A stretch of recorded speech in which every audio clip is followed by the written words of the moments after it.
Hello everyone, in this video I will show you how to fix and solve this problem on Twitter. Just watch this video till the end and make sure that you like and subscribe in our channel. So let's start. So now and first you have to go and open the settings of your phone. Then you will find a lot of options. You will click just on apps, and then on apps what you should do, just you have to go and search only for Twitter.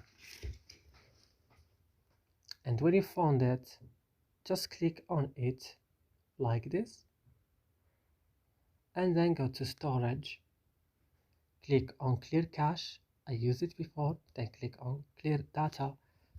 Then you have to go back and click on force stop here in the bottom of the screen. And then what's next is to go into Play Store and updating your Twitter. So that's it. I hope this video is helpful for you. Don't forget to like, subscribe in our channel. See you next.